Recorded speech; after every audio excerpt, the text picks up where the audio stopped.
Dende a súa creación, a Agrupación Profesional de Viticultores de Rías Baixas tivo claro que a formación sería unha das súas tarefas. Perseguindo este obxectivo, o ano pasado naceron as súas xornadas de sanidade vexetal, que xiraron ao redor das enfermidades da madeira. A nosa intención sempre foi todos os anos, nestas fechas, facer unha jornada técnica sobre viticultura. O ano pasado foi de enfermedades da madeira, na cual estuvo como ponente o director da estación fitopatológica do Agueiro, Pedro Mansilla.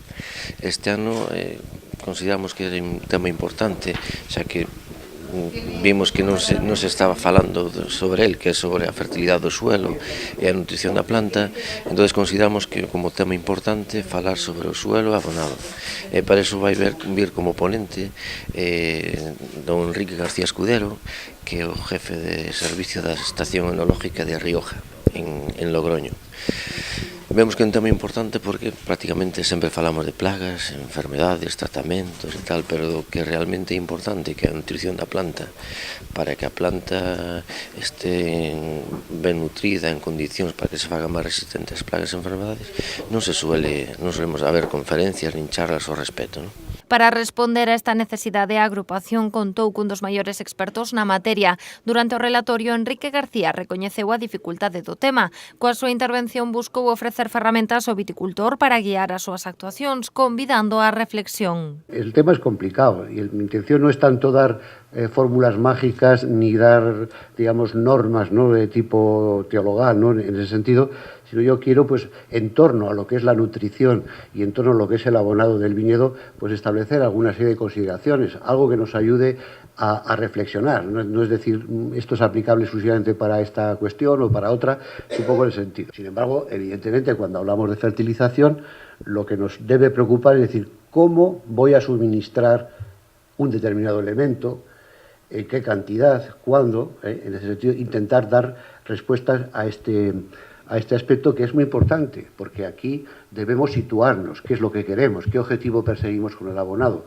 Nos situamos en una viticultura de calidad, nos situamos en una viticultura de altos rendimientos, somos más o menos respetuosos con el medio ambiente, estamos enmarcados en un concepto de viticultura sostenible, pues todas esas cuestiones debemos dar también respuesta desde la perspectiva de la fertilización. Con esta iniciativa, a intención da agrupación é encher determinados valeiros que detectan nas actividades formativas dirixidas ao sector. Aínda que as analíticas de solo e os aboados figuran nos calendarios dos viticultores, son moitos os que non coñecen a fondo os procedementos e obxectivos. O viticultor, chegado o inverno, fai analíticas de suelo para compensar os suelos e tal, pero despois o que é a interpretación dunha analítica, cando debemos abonar, porque eso digamos que é un tema que está un pouquinho, hai un vacío, como tamén ti ben dices, non? E aparte, nas analíticas que nos comprobamos dos socios da asociación e de viticultores da zona, o gran problema que hai é un bloqueo que hai dos suelos con excesos de materias orgánicas, exceso de aplicacións de cuncha de emisión de fallanos que están dando ahora a súa resposta negativa, dado que ese calcio que hai na cuncha tarda varios anos en asimilar o suelo, con respecto a temos unha subida alta de pH, entón esos factores que nos fan un desequilibrio do suelo que hai que saber de alguna maneira manejalos e traballar os suelos para que o que nos lle aplicamos aos suelos, os nutrientes que nos lle aplicamos, a planta poida asimilar. Segundo Maquieira, a interpretación das análises do solo é un paso clave para conseguir abonar adaptándonos ás necesidades reais da nosa parcela. Só deste xeito acadarase o correcto equilibrio entre os nutrientes e, polo tanto, o mellor desenvolvemento do viñedo. O máis importante que hai que facer nun suelo é facerlle unha analítica.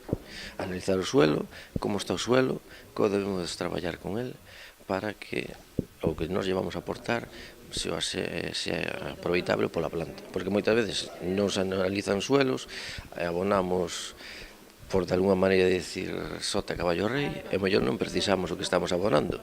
O mellor con un abonado máis simple, máis sencillo, ou só un elemento, varios elementos, xa estamos corregindo o suelo. E depois, si que haya, é moi importante, ainda que o suelo sea deficitario en elementos nutricionales, que haya un certo equilibrio entre as moléculas de calcio, magnesio, potasio, magnesio. O sea, o suelo, unha vez feita a analítica, hai que saber interpretalo para traballar nel e que nos sea rentable o que nos lle apliquemos a él para que a planta o aproveite, o asimile. Dende a agrupación están máis que satisfeitos coa acollida que están a ter as súas propostas que xeran gran interés entre o sector vitivinícola da zona. Que xa o ano pasado, a primeira jornada que tuvemos sobre as enfermedades da madeira, nun principio creou bastante inquietud en viticultores, incluso as administracións, de aí que nos cando lle expuxemos a idea tanto ao Concello de Cambados como ao Consello Regulador, eles xa o ano pasado, este ano son patrocinadores tamén de alguma maneira, colaboran con nós para traer estas jornadas, entón que vemos que crea ambiente, inquietud. O ano pasado tuvemos un aforo cerca dos 80 personas, este ano creo que vai ser sobre ese número de xente, ou incluso máis pola inquietud que vimos na xente cando fomos avisando a uns ou outros dicíndolle o tema. Era un tema, como ben dixen ao principio, que surgía bastante inquietud, porque nunca se había falado en concreto do que son os suelos e a nutrición, entonces crea bastante, sobre todo nos técnicos, que vexo que vai vir moitos técnicos de outras adegas cooperativas que sí que se mostran bastante interés en vir hoxe á conferencia. O que teñen claro é que estas xornadas de sanidade vexetal chegan para quedarse, aproveitando un momento de parón no viñedo para que os viticultores continúen a súa formación baixo teito.